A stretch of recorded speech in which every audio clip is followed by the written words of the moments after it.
The Agenda with Steve Paikin is made possible through generous philanthropic contributions from viewers like you. Thank you for supporting TVO's journalism. Some are calling it the Great Resignation, others the Big Quit. Either way, the pandemic has put employees in a new frame of mind. Tonight, what's going on, and will it reshape the future of work? Then, Jennifer Keesmaat on going from the planning side of city building to the developer side on a mission for affordable housing. It's Monday, November 1st, and that's ahead on the agenda.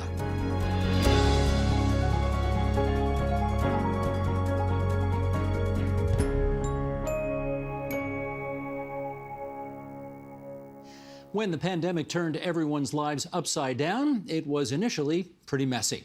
Now that it seems most people have adapted, a growing number are having a change of heart about their former work lives. With us to figure out what's going on, all of them in the West End of Ontario's capital city, let's welcome Vasiliki Bednar. She is Executive Director of McMaster University's Master of Public Policy and Digital Society program and a member of the Ontario Workplace Advisory Committee. Dina Ladd is here. She's Executive Director of the Workers' Action Centre.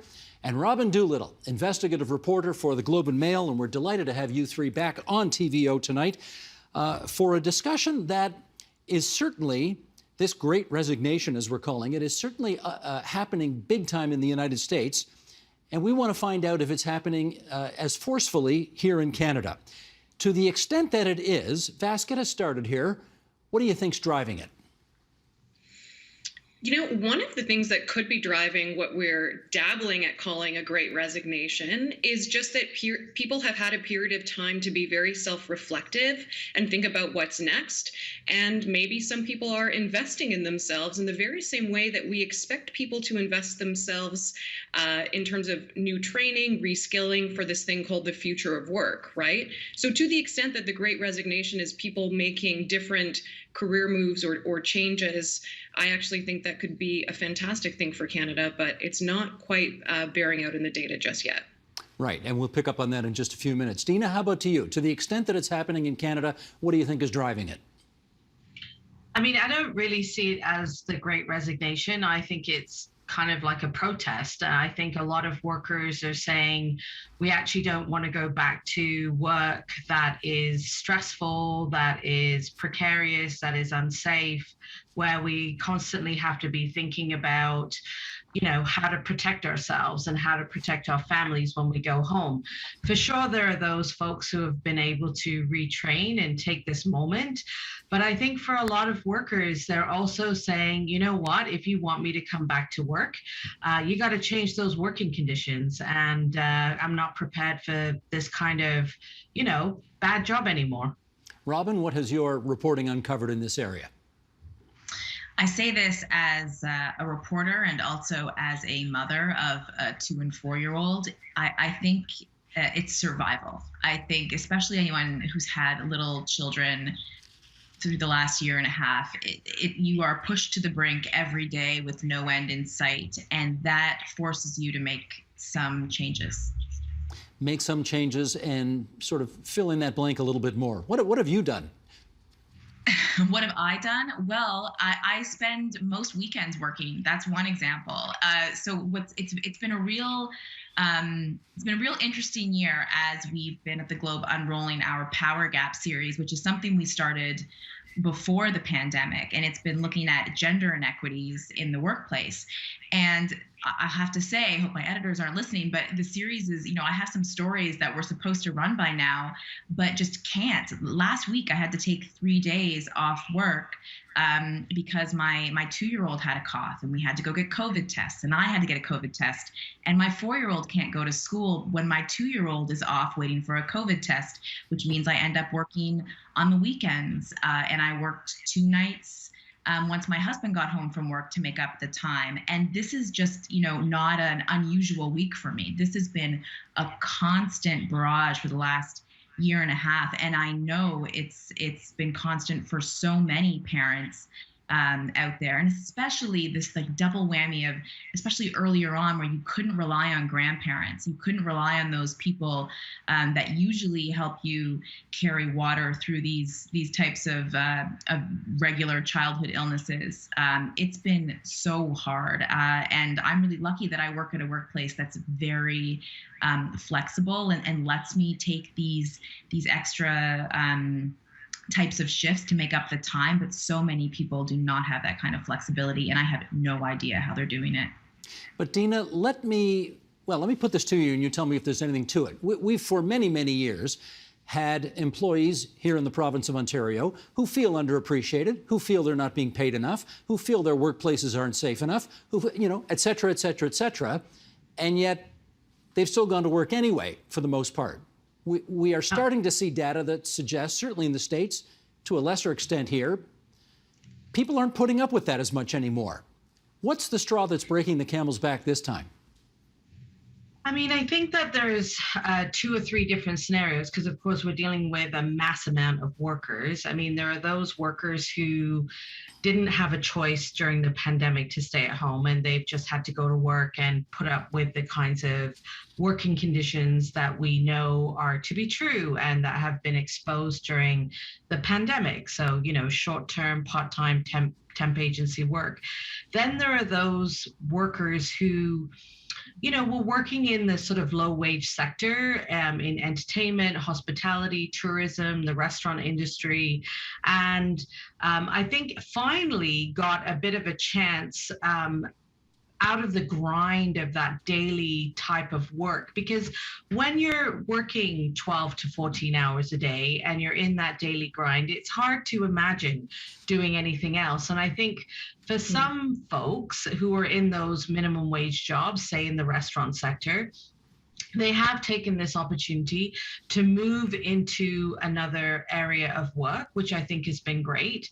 And then there are people, like Robin, who have little kids or who have kids who have not been able to be vaccinated yet, and who basically are feeling like they're going to put their lives and their children's lives at risk during a pandemic, and so have chosen to not go back to work and have made that really brutal decision, because it's meant that for many people, they're now working 2 or 3 jobs, or they're doing split shifts, or they're trying to figure out how to make ends meet. And so we are seeing huge rising debt, poverty, and a massive increase in stress of people trying to figure out how to deal with this new labor market.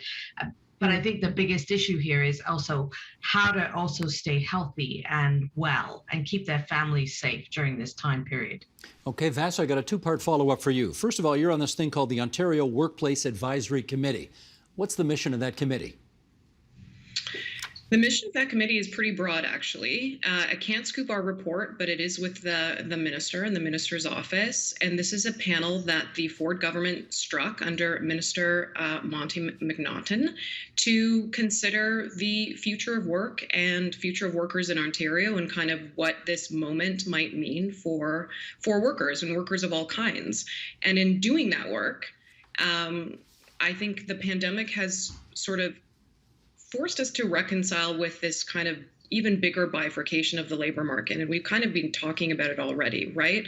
On the one hand, we have maybe more white-collar workers that can negotiate or have more flexibility with work. These workers are very powerful right now in terms of they can work for anyone, arguably, and work from anywhere. They have autonomy over their time. And this is what's allowing them to maybe find a new work-life balance. And then we have workers that have more place-based work, retail and service work. They have far less autonomy over their time, many of which we called essential workers in this time in the pandemic, but they have been undersupported, undervalued, and they're making their own, starting to make either their own decisions, as Dina was saying, in terms of being able to have breathing space and get away from the grind, but they may be unable to make up those hours that they can't do because a child has to be home or they have to care for a loved one. So I think everyone in different ways is trying to find, how do you balance professional obligations with at-home obligations? So there's Yeah, I'm rambling, but maybe two conversations. One is about autonomy and time when it comes to work, and the other is about meaning. Because I think that conversation about essentiality forced a lot of people to reckon with what the work, the work that they were doing and whether it was truly meaningful to them. And I can't help but think of the David Graeber book from 2018, Bullshit Jobs. Are you allowed to say that word on TVO? I think you Right? just did. I know, but this is the title of a book. Like it was not. Anyway, that book was basically just sort of making the case that there's a lot of kind of mostly middle management type jobs that the people that hold them know that they are meaningless, and that the effect on them as people is corrosive because they are. We're so focused on job creation and counting jobs, but we don't always make them meaningful. Okay, and maybe so people let me are follow up doing then. those too. Let me Yeah. follow up on one of the things. Well, put it this way. One thing we hear is that retraining has been a big thing during the course of the last 19 months because people have, as we've been discussing, they've had this reckoning where I don't want to go back to the same lousy job, BS jobs, as you put it, as the title of the book puts it. Do you have empirical, provable evidence that more and more people are actually coming to that conclusion? They are going in for retraining and then hoping that whenever life gets back more to normal, they'll be better trained for a better job coming out of it. I don't have it. I'd like to see supplementary data from firms like Indeed. They've been tweeting out some data graphs, maybe LinkedIn starting to understand people from certain industries and the types of jobs they're looking for. Lots of self-selection kind of challenges there. And ultimately, I'd like to know who's been accessing the New Canada training benefit. It's not that new. It's like 2019, but this is something we specifically created to help Canadians offset the cost of retraining and reskilling. Robin? But it's not something that I think is observable yet. Yeah. Sure. No, I was just going to follow with Robin. Do you, in the course of doing your work for your series, do you see lots of evidence that people are using this moment to retrain for hopefully better jobs moving forward? In the type of research that I've been looking at, that's not something that I have looked at either way. I think what I'm hearing a lot about is people staying in their jobs, but maybe taking a step back from some of the more ambitious plans that they had for their career. And that's really what I'm going to be looking at the next couple of years. The reality is, for you to quit your job and pursue a passion, you have to have a certain amount of wealth and a safety net to do that. And especially if you have a mortgage or kids, you might want to do that, but it's not something that's practical for you. But I think the idea of I was going to take on these extra projects, I was going to put my name up for more assignments, and hope with the hopes of getting a promotion or a raise. That's just been something that people, and disproportionately women, have had to take off the table while they're trying to survive this pandemic. So I think that is something that I am seeing for sure and hearing from for sure in the interviews that I'm doing. All right. Having said that, your previous answer suggested that the notion of work-life balance does not really exist in your world right now. However, having said that, does the fact that part of what you do can be done at home on a computer screen and that meetings can take place virtually and there's Zoom and Teams and all this business now, do you think that's helping people achieve better work-life balance, if admittedly still not perfect? Yeah, and I mean, I think there's two things that I'll get at here. So I think before the pandemic, people were very accustomed to working well outside of that 40-hour work week, that there was an expectation that, okay, you're going to work during the day, but then you're also going to be on email. You're also going to be checking on weekends. You might have to go in on the weekend to do some things. Certainly, this was my reality. While I was working during the week and my kids, we did not have COVID to contend with. But I mostly got the weekends to myself, but I was still doing a little bit of work there. In the pandemic, there's only so many hours. So if I'm already having to work during the week to make up for time that they've missed during the week, I inherently am working a shorter amount of time. And I think that we're seeing that play out a lot for people, is they're being forced to work less because they were working so much before. And that's when we think about a real rethink of people going, wait, maybe I don't want to be working 7 days a week. Maybe I don't want to be working well into the night. Maybe it's important to me that I have dinner with my kids, or that I spend time with friends, that I pursue a hobby. And I think that that is where, again, we're seeing this big shift. I've done a lot of reporting on inequities on Bay Street and in Bay Street law firms. And one of the things I'm hearing from especially women partners, but all partners, is maybe we shouldn't be aspiring to spend every minute of our lives at work as a measure of success. Well, I'm jumping a bit ahead here, but since you brought it up, and since Monty McNaughton, the Labour Minister's name, has already been invoked, I mean, Dina, there is this thing at Queen's Park right now going through, I guess it started as a bill and it's going through the process right now, the right to disconnect bill. The idea being that if the boss sends you an email at 9 a.m. on a Saturday, you don't have to immediately respond. You respond, Monday. I don't know if that's doable. In some jobs, it's not. But what do you think about that bill in terms of whether it would actually help people have more work-life balance? I mean, I to be frank, I think that any legislation that Monty McNaughton is bringing out, whether it's for gig workers or the right to disconnect or for temp agency workers, is actually quite a lot of window dressing. There really isn't any teeth behind any of the legislation that's being introduced. And with the right to disconnect, I mean, basically all it's saying is that a company has to have a policy on the right to disconnect. But as someone who works with workers who rely on basic employment standards, I mean, the issue is not about having a policy. The issue is being able to say no without losing your job, or the ability to get paid for all of your work. And so we right now have a system. So, you can't have this conversation without having a conversation about what labor rights do workers have in the work, at work. And, I think there is a reason why workers are working longer hours.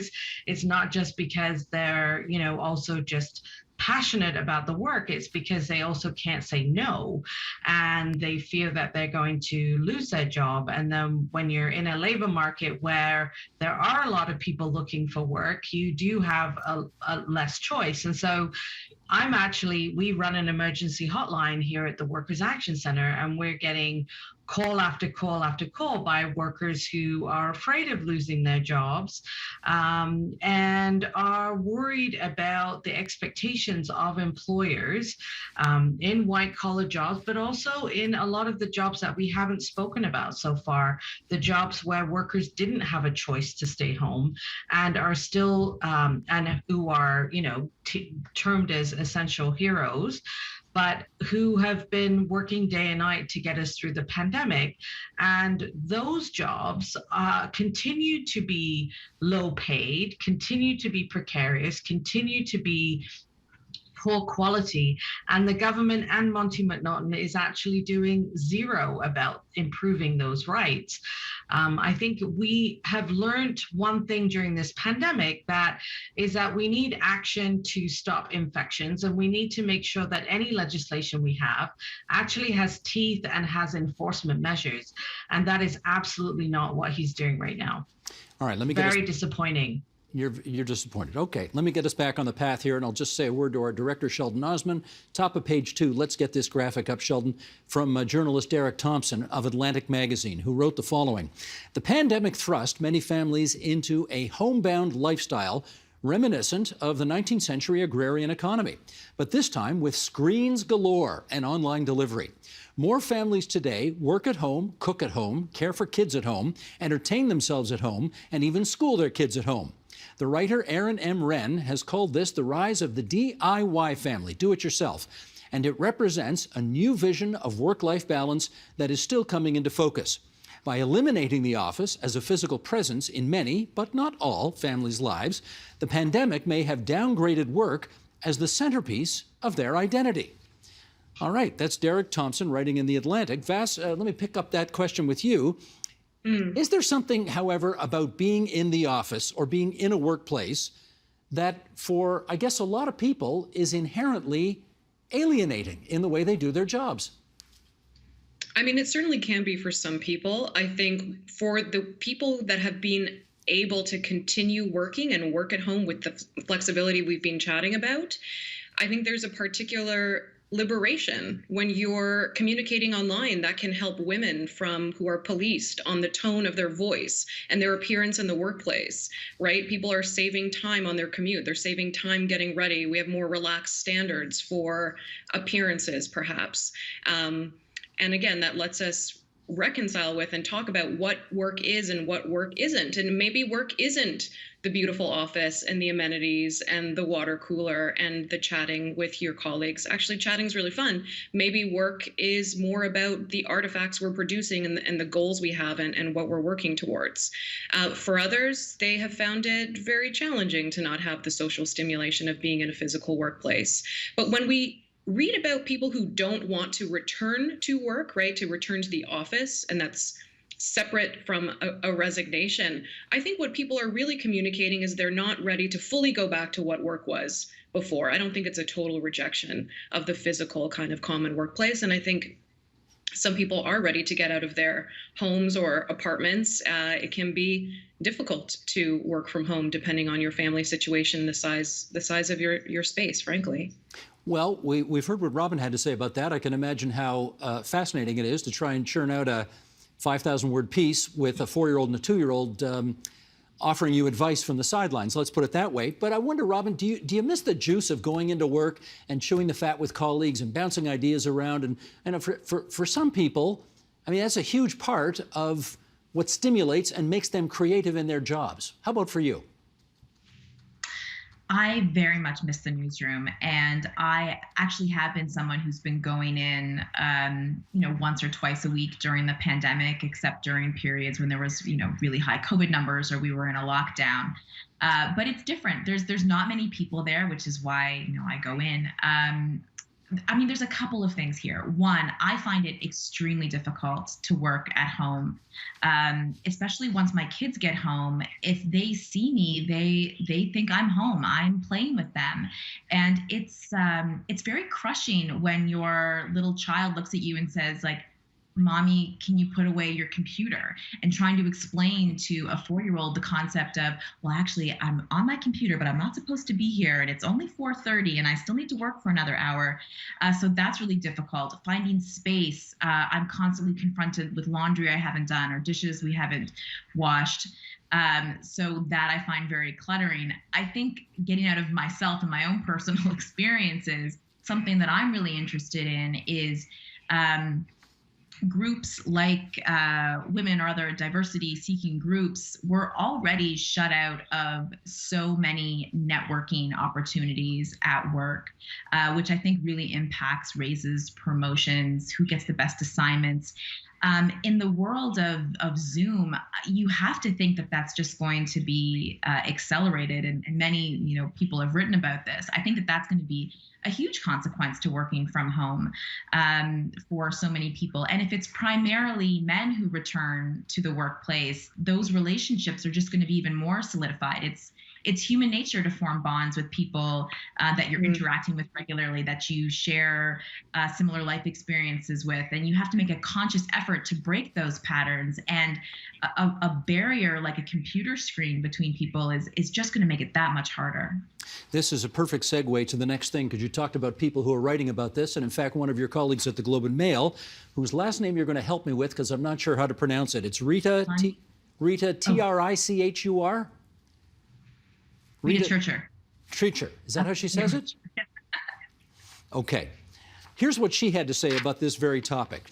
With the pandemic now in its 4th wave and younger children still ineligible for COVID-19 vaccines, it stands to reason that women, especially working mothers and family caregivers, will be among the last to return to in-person work. If the hybrid model is indeed the future of work, then executives must make a concerted effort to prevent the office from becoming even more of a boys' club, or else women will be left out of decision-making and passed over for all kinds of advancement opportunities. Okay, Dina, how much do you worry about this?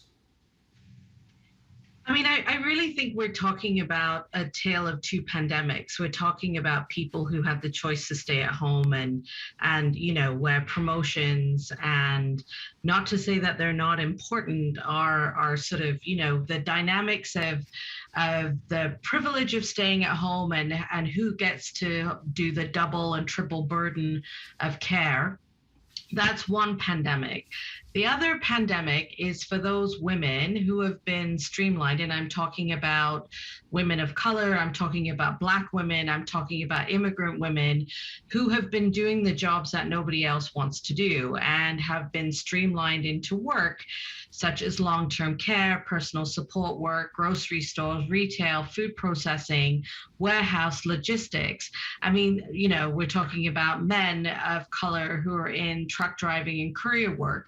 This is not even a conversation that they're able to even contemplate, because what they're dealing with is, trying to even get things like paid sick days, and having those permanent paid sick days be something that they can use when they are actually sick, and the ability to be able to say no to a shift or get paid for your work, and dealing with wage theft. So I think we've got to acknowledge the difference in workers here, because I think that those are the workers that I work with. I'm working with women who didn't get any emergency benefits during the pandemic, and in fact are cleaning buildings with their kids on their backs because they have precarious immigration status, and ain't no one looking out for them right now. And so I think we really have to be clear that if we're about improving the rights of women in the workplace, we need to ensure that we're talking about all women, and especially the women who are doing the jobs that nobody else wants to do, because they certainly haven't been protected and have certainly not been given the kinds of rights and benefits that they've needed during the pandemic. And I'm really concerned about them, because I think when you raise the standards for those at the bottom, you raise everyone's standards up. And one of the reasons why women who are staying at home are having such a hard time dealing with their workplace issues is because our labor rights don't allow them to have a voice to challenge the inequities and the discrimination that's happening in the workplace. Our human rights system is completely underfunded and has been torn apart in the last 3 years under the Ford government, and women have less legal teeth to be able to challenge the kinds of things that are happening, let alone those women who are not working at home. Dina, that's an excellent point, and I'm glad you made it, and I'm glad we now officially have that on the record as well. I wonder if it's possible, I want to look at half of what you said, and I presume it's possible to suggest that many of the women doing the very hard, tough, in some cases miserable jobs that you just described aspire to more, aspire to better. And maybe that's some of what I was talking to Robin about just a moment ago, where she's frankly lucky and talented enough to have one of those great jobs, but has a hard time doing it for reasons that she described already. Vas, I wonder if you could come in at this point and talk about whether you're concerned about women who have those, if we can call them this, better jobs, and how much falling back they will do during the course of this pandemic for reasons described in Rita's piece in the Globe and Mail. When I read Rita's piece, I thought about how if men in their 30s were disappearing from the labor market, we'd call it a crisis. And when women do it, we call it a choice. We have data from Statistics Canada, data from RBC, kind of benchmarking about 100,000 women have exited the labor market in the pandemic. We need to know more about who those women are, what professions they were exiting and why. In terms of the hybrid model potentially hurting women, I mean, if you're in a workplace that has an old boys club, the hybrid model is not necessarily something that's new. I think that this is a conversation about expectations related to parenthood. And we're talking about kind of parenthood obligations in white collar work, and whether the hybrid model kind of facilitates more effective work and home life. And it remains to be seen. And there's not necessarily a strong role for the state there, right? This is pretty firm specific, workplace specific. It's about norms that need to evolve, that we can all be a part of doing that. But again, if you were on Bay Street and you weren't getting the meeting invite, I don't think you're getting the meeting invite in a hybrid model, but I don't think that's a function of the hybrid model, if that makes sense. It does make sense. And Robin, I wonder if, if you end up getting, and I appreciate that with a 4 and a 2-year-old, being able to work more from home remotely may be a bit of a Pyrrhic victory if in fact you get to do that. But let's sort of broaden our lens on that. If it's the case that more women are going to be allowed to work from home because that allegedly gets them more work-life balance, but then the effect of that is that they're not in on those meetings and they don't get to network as much with the boss at work, is this in fact a Pyrrhic victory coming? I think it's a big problem. And I was just looking, I'm trying to find, because the man's name escaped me. I think it's Joe Lonsdale. He's, super rich tech dude, just said men who take, parental leave are losers. And I think this is what we're combating right now, is this idea of specific gender roles.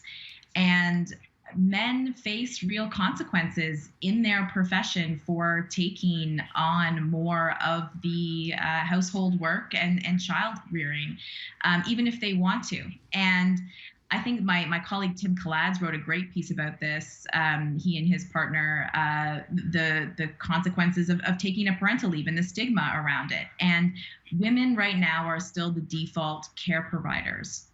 My husband is wonderful, and we did take a split leave, but it's still expected that women do it. And this is something else that I think is shifting right now. And that we talked about a little bit at the beginning, that this idea of turning off your phone is one example of this shift that I think companies actually need to embrace, whether they're legislated to or not.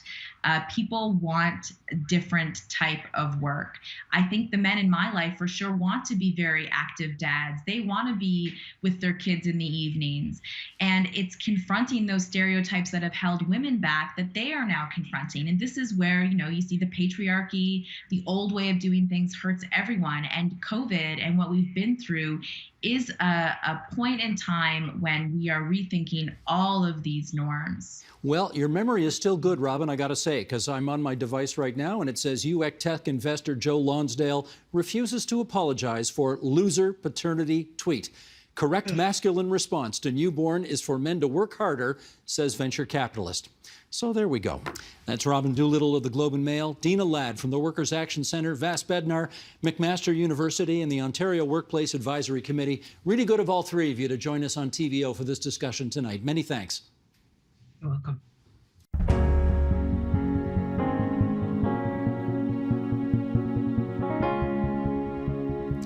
There are billions of dollars worth of condominiums and high-end homes being built in Ontario these days. In fact, at one time, there were more cranes in the skies here at Yonge and Eglinton than in the entire city of Boston. But what's not such a priority is the construction of affordable housing. And that's where the former chief planner for Ontario's capital city comes in. Jennifer Keesmaat has co-founded a new development company, Marquee Developments. And it's very much not focused on luxury condos, but rather on affordable housing. Let's find out more with Jennifer Keesmaat, who joins us now from Midtown, and former chief planner. It's good to have you on our airwaves again. How are you doing? It's great to be here. I just wish I was in the studio. Well, don't I too, believe me. We've had one guest here in 19 months, but I'm not complaining. We're happy to be able to talk to anybody this way as well. I want to start with a story, Jennifer, and that is a story that your partner, Jason Marks, who's done very well in the development business, incidentally, made a lot of money. It's a story that his daughter apparently is responsible for. She had a conversation with him one day, and I'm hoping you're going to pick up the story from where I've left off. Well, it's actually his son. But after many years of success in building rental housing in the city, the question was put to him, Dad, my friends can't afford to live in this city. Is there a way that you could use your powers for good to fix that? And that was the beginning, in many ways, of the journey of Marquee Developments on Jason's side. My side came from a bit of a different place, which was recognizing our abject failure as a city to be building housing for middle income earners. But yes, that is very much where it started, was a recognition that there's an entire generation that is struggling to access housing in the city that they love, where they were raised, and where they want to continue to pursue their life. You would really say the city's record on this constitutes an abject failure? Oh, yeah, I would. What we're seeing right now, access to housing, an entire generation is being locked out. And I'm not just talking about home ownership, but also in terms of rental housing. So despite the fact that we've been adding a significant amount of supply, we have not been adding a significant amount of affordable supply that is targeted to those people who are the lifeblood of the city: nurses, teachers, all those essential workers that we claimed pots and pans for at the beginning of the pandemic are consigned to a long commute, being forced to live very far away from where they work because of access to housing. And this is something that we can fix, but we need to have a really concerted effort on it to do so. So what's the mission of this new business you've set up? Well, the mission of this new business is it's really, really aspirational in some ways, but the goal is to transform access to housing, particularly for those middle income earners. And in some ways, this came from a recognition that what we've seen happen in cities historically, like Vancouver and San Francisco, where you start to see this very strange twisting of the ecosystem of a city when you no longer have shops and restaurants because the people who work in those shops and restaurants can no longer afford to live in the city, that actually gets at the very DNA and the lifeblood of a city. New immigrants are fundamental to the narrative of the city of Toronto. They're fundamental to our economy. But when new immigrants cannot come to this city and get a foothold because they are spending 60, 75%, 80% of their income on housing, that begins to threaten the overall lifeblood of the city. So our goal at Marquee Developments is to build not a little bit, but a significant amount of affordable rental housing that is targeted to those middle income earners. And we've created a model to do just that. Let's do a couple of definitions here then. Affordable for you means how much, and middle income earners means how much? Yeah, this is an important question because in the old way of thinking about affordable housing, we thought of affordable housing as something that was delivered by governments and was subsidized over the long term. In the new model, we're talking about affordable housing as not having a long-term subsidy, but also not necessarily built and operated by governments, but there's an incentive in place for people in this space who want to deliver affordable housing to be able to deliver it in a market economy. So what does that mean about the income of a household that can access this housing? Well, really, any household earning between $50,000 and $120,000 as a household currently cannot afford the average rent in this city. Home ownership is a completely different conversation. So we're just going to focus here on rental. So our model is about bringing those things in alignment by providing housing that is geared to that middle income earner. So approximately 20% below the current market rent. And that varies from one part of the city to the next. It's different in different parts of the city, but the City of Toronto has a definition that they use depending on what it is that you're building. How can you be sure that the people who will ultimately either purchase and or rent these properties are in fact the target audience you want to pick up, as opposed to wealthier investors who may want to pick it up for other reasons? Well, that can be managed. That's really an operational question, and the City of Toronto currently has processes in place to do that. But there will be an income testing in order to access this housing. But also, because we're talking about rental here, We're not actually talking about the condo market, which is the space that investors are very engaged in right now and are tying up a significant amount of our housing stock. So we're building housing that is for an end user. So in the operation of the housing, it'll be pretty clear, for example, if units are not occupied. Gotcha. Okay, what did you learn in your time as chief planner for the City of Toronto that you are finding right now is very helpful to you being able to achieve this mission? Oh, so much. I feel like all of the little strands of my professional life are coming together in this moment and on this exercise. So we live in a big city that has a complex regulatory context. There's municipal policies, there's policies through the Toronto Regional Conservation Authority that are a legacy of Hurricane Hazel. And then we also are enabled by a regime at the provincial level through the Ontario Planning Act. And it's actually pretty tricky to navigate. It's not surprising that, let's say, when a church decides to build some housing, that they get stuck in the process and they can't quite figure out how to disentangle that process and move forward. So I have the benefit of being deeply embedded in that process and understanding the various nuances of that process. You know, I understand with quite a bit of intimacy how Section 37 works, how parkland dedication works, how top of bank regulations work.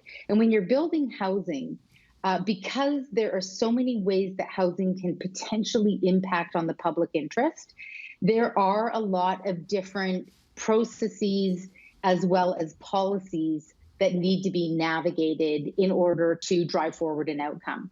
So I benefit from having been both a policy writer and a policy implementer in those conversations and actually figuring out what can be done on the site. Because City of Toronto is pretty unique. We have a negotiated process. Almost everything that gets built in the city is an outcome of a negotiated process. So knowing how to move through that is critical to being able to deliver housing.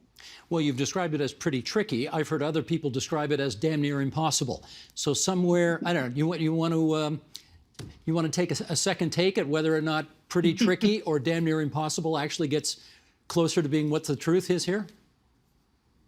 Well, you know, my challenge is that I see this from both sides because I see how things like an extensive public consultation process is put in place in order to protect the public interest, because there's been instances where the public interest has not been at the fore in a development process. So, you know, I see those things that a typical developer might see as being onerous.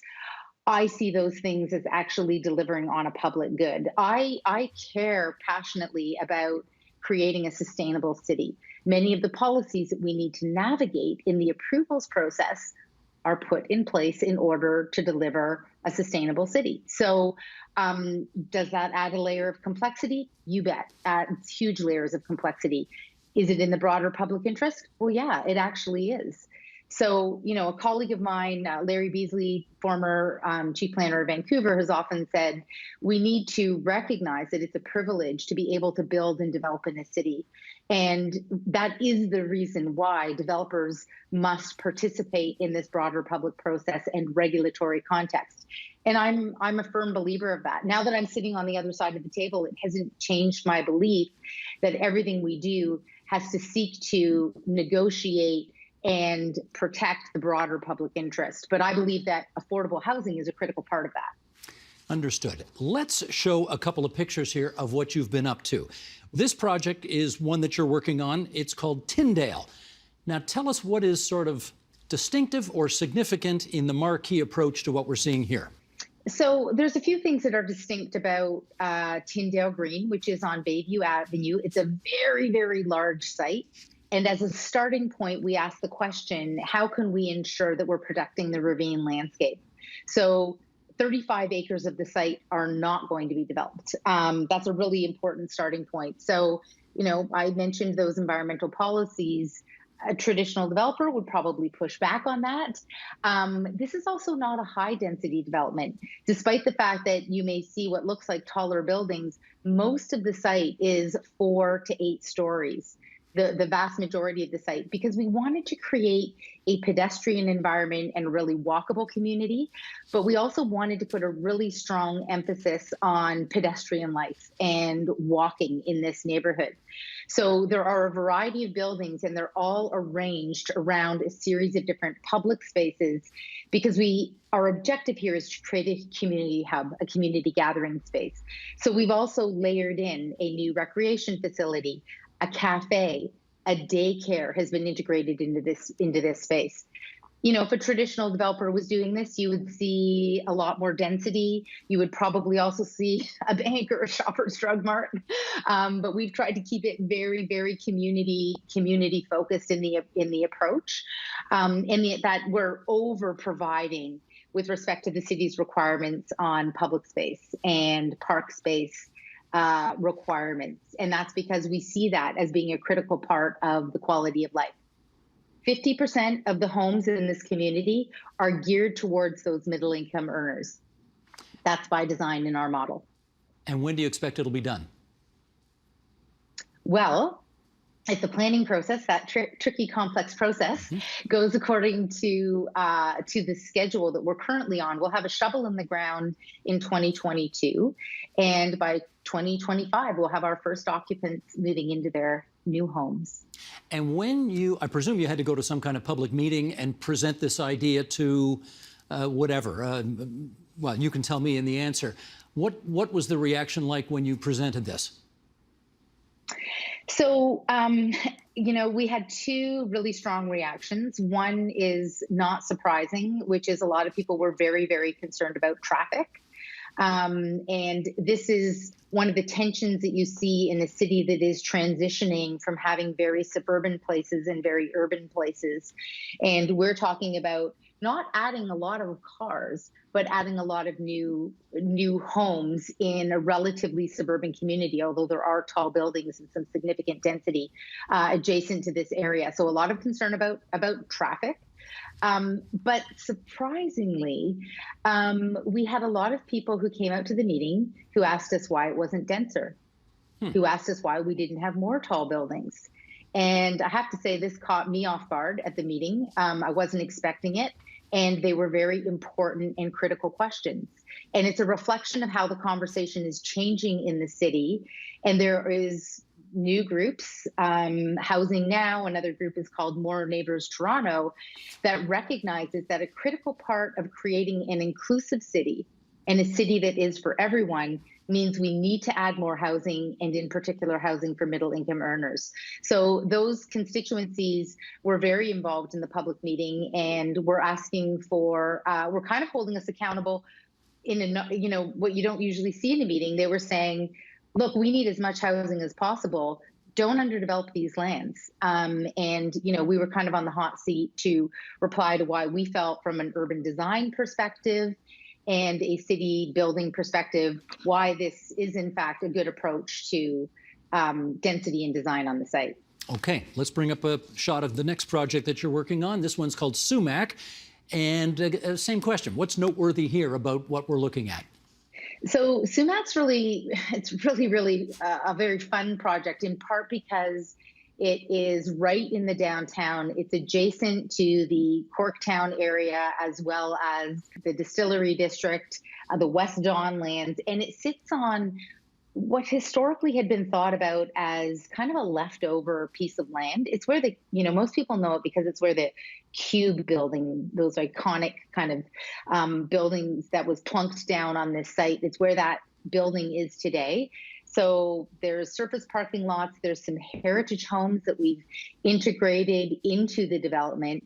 And what's unique about it is it's a model of maximizing a public benefit, which is the heritage integration. We're creating a new public space, but also a significant amount of rental housing in combination with building a condo component to the project. And one of the questions we asked at the beginning of this development was, is there a way that we can create a new community that prioritizes affordable housing and also placemaking and design excellence? So we put a really, really strong emphasis on design excellence and creating a strong pedestrian pedestrian realm, places for gathering, linking into the open space network adjacent to the north, and also to Underpass Park to the east. Now, I gather, I'm going to ask you about a third development you're into as well. This one's in Little Jamaica. And I gather that the guy who wanted to develop the place originally had in mind luxury homes, and maybe you convinced him to go another way. Tell that story, if you would. So, as you're probably getting the sense, all of our projects are like really unique and have a very interesting creative element to them. And that's the same with our project in Little Jamaica. It's actually a little bit of a different story. The landowner, he bought this land and wanted to develop housing for his community in Little Jamaica. And he went to the city and discovered that he could build luxury townhomes. And essentially was concerned that he would be gentrifying his own neighborhood. And so through a process of different connections, we were introduced and we were challenged to figure out a way to deliver 100% affordable housing on this site. And we're now moving forward with 53 affordable homes that will be rental on this site in partnership with the landowner. So this is a really good example of when you get creative. There could have been 9 luxury townhomes. That's what the current planning framework allows for. We went to the city and began collaborating with the city around how this might be a pilot for mitigating gentrification and instead ensuring that we're creating the right kind of housing in the right location in the city. And our land partner, who is really very interested in this question of delivering affordable housing for his community, is absolutely thrilled, and we're moving forward. And Councillor Josh Matlow is the councillor in that area, and he's very, very excited about this prospect of demonstrating that we can build 100% high-quality, affordable housing in Little Jamaica. So who do we blame for the fact that it sounds like the rules as they are in place almost encourage you not to build affordable housing? Well, we maybe blame history, because what's not unique is the city of Toronto. You can look at any city across North America and this problem exists. And it goes back to an old framework for thinking about how land uses are regulated and divided in the city. You've heard the term, I'm sure, the yellow belt, which refers to an area of the city that is yellow in the city's official plan. And historically, those areas were designated for single family homes. Now, you can imagine this comes out of an idea of what a family is, what a good neighborhood is, how we are going to live in our homes. And it's actually an old idea. When you look at our census data today, a majority of Canadians actually live alone. And that's for 2 reasons. People are coupling later in life, and we're living longer at the end of our lives, where we're also more likely to be living alone once again. So the kind of housing we create and design and the communities that we create and design needs to respond to that.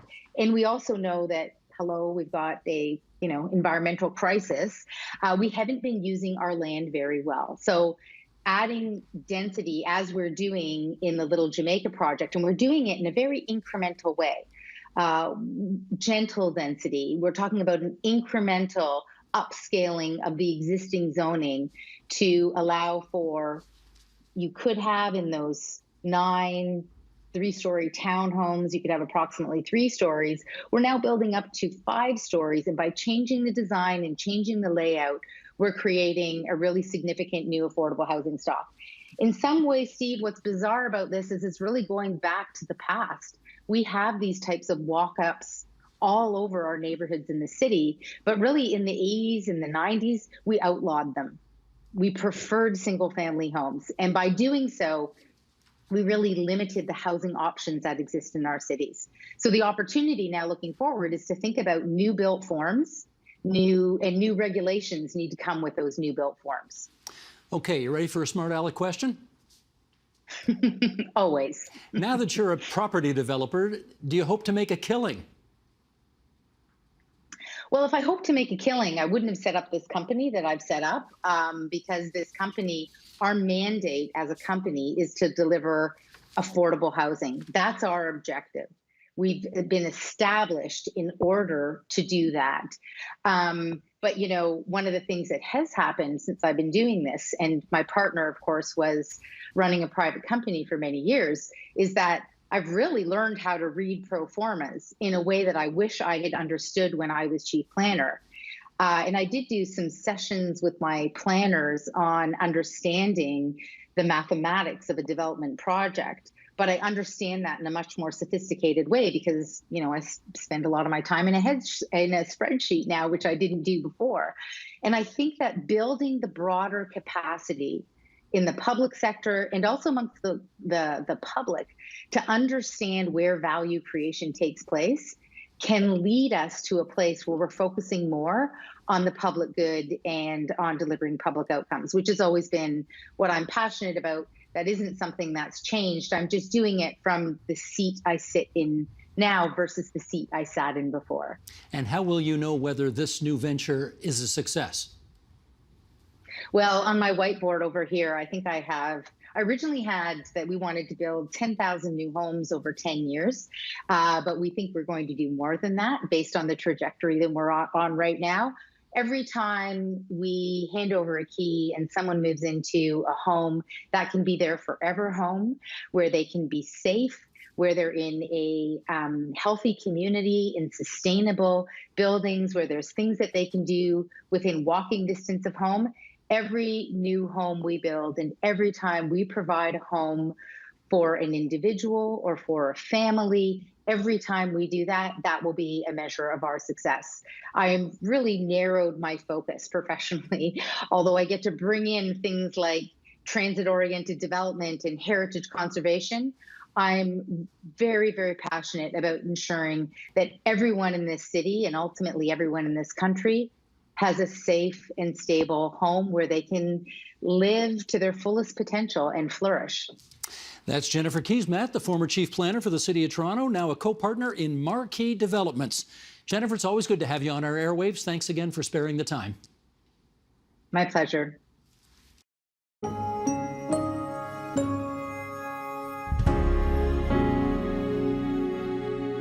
And that is the agenda for Monday, November 1st, 2021. Tomorrow, journalist Joanna Chu joins us on her smart, nuanced new book on how relations between China and the rest of the world have evolved over the past decade. I'm Steve Paikin. Thanks for watching TVO, for joining us online at tvo.org, and we'll see you again tomorrow. The Agenda with Steve Paikin is made possible through generous philanthropic contributions from viewers like you. Thank you for supporting TVO's journalism.